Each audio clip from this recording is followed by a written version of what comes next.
Radha digital recording studio Saharsa. Music by Chunna Aryan. Music by Chunna Aryan.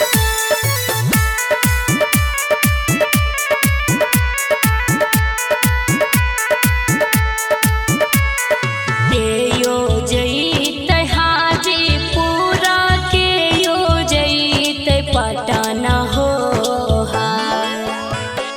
के यो जईत हाजीपुरा के यो जईत पटना हो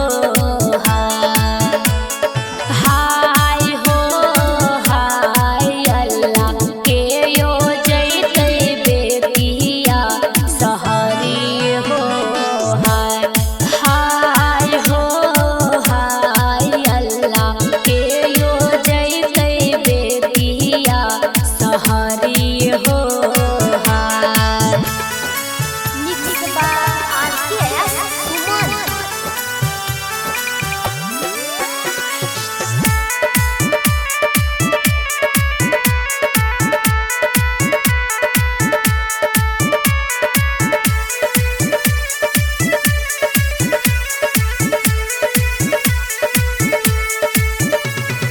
बाबा जईत हाजीपुरा भैया जईत पटना हो हाय।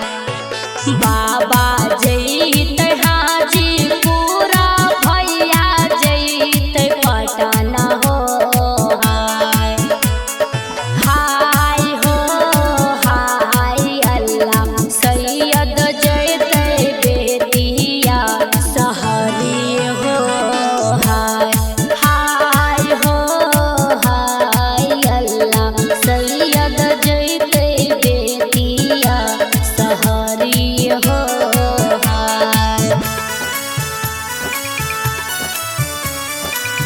Radha digital recording studio Saharsa.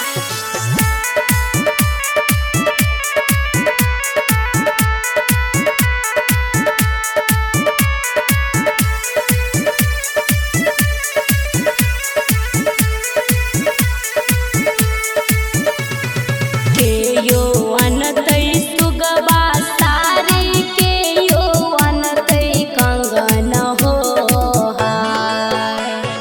के यो अनतै सुगबा सारी के यो अनतै कंगन हो हाय हाय हो हाय अल्लाह के यो अनतै सिर के सिंदूर बेहो हाय हाय हो हाय अल्लाह के यो अनतै सिर के सिंदूर बेहो हाय।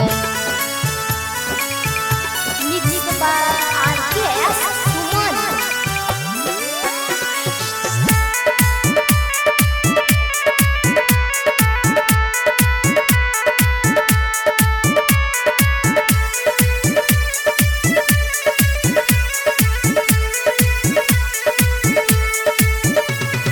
बाबा अनतै सुगबा सारी भैया अनतै कंगन हो हाय।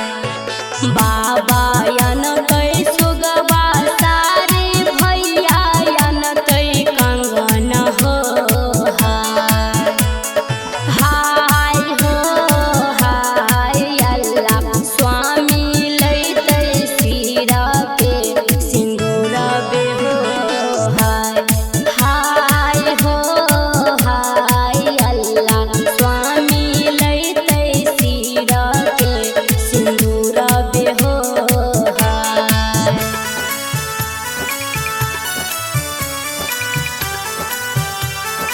Radha digital recording studio Saharsa.